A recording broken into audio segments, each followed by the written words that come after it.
Yes. Do you know what kind of bird it is? Do you know what kind of bird it is? Okay, I'm guessing it's probably a finch. They get finch eye real bad. We average about 10 phone calls a day from the public wanting help and assistance with animals they find that are injured or orphaned. And real often they don't understand that the birds are on the ground where they're supposed to be.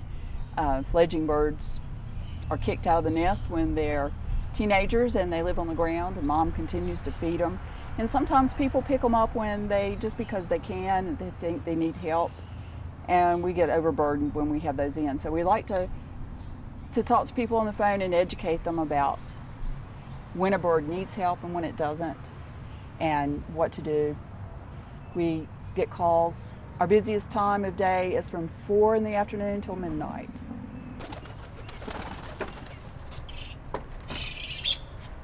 This is the last stage for our birds. When they're old enough to eat on their own, and they're almost ready to go, we hide food, make sure they are ready to feed themselves.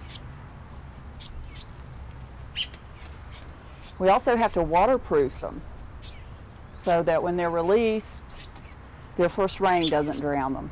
They have to be able to zip their feathers and survive in the rain.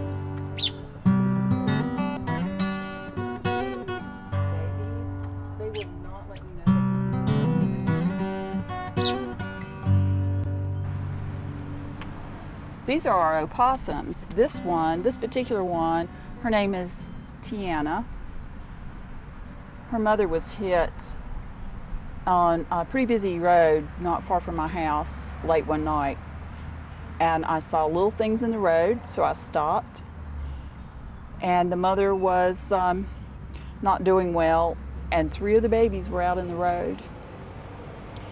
I called the police. It was a really busy night. There was a lot of traffic. And this little girl was standing in the middle of one of the sides of the road. They make a noise called skeeting when they're little, and that's how they talk to their parents. And she was sitting there with her head back, covered in blood, screaming, just skeeting as loud as she could. And there were trucks coming with a long line of cars behind both trucks, headed right for her and her mom. I hid behind the car and closed my eyes and covered my ears. I didn't want to hear the thud. But when I looked up, everybody was fine. So I ran out and grabbed her. The police hadn't come. I really wanted some assistance getting them all out of the road. So I had to wait about 15 more minutes before I could get mom. And I wrapped mom up in a towel, took them back to the vet.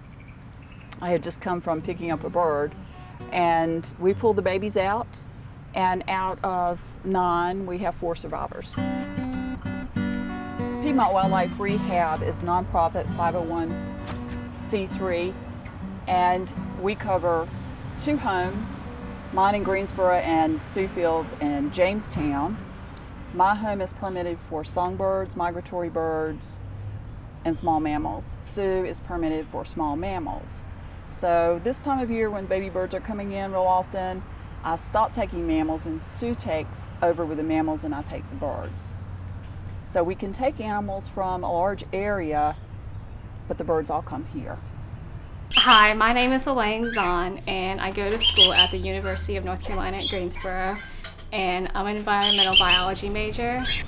This is my 3rd time here, and it's really exciting. It's really fun. I love the animals here. I'm Christine, and I have a degree in environmental biology from UNCV. It's been very helpful to come here to Piedmont Wildlife Rehab. I've been coming here since last March.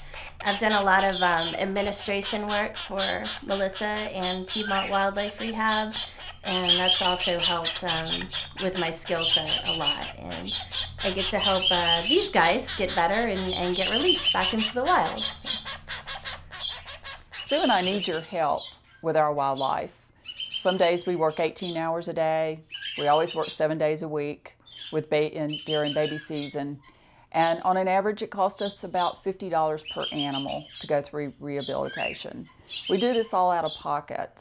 We're willing to do our part, but we need your help so we can be here for you next year. You can help by donating directly through our PayPal account on our website, or you can come help volunteer. do some hands-on work with the animals, build cages, or through your office business, and we also need corporate donors.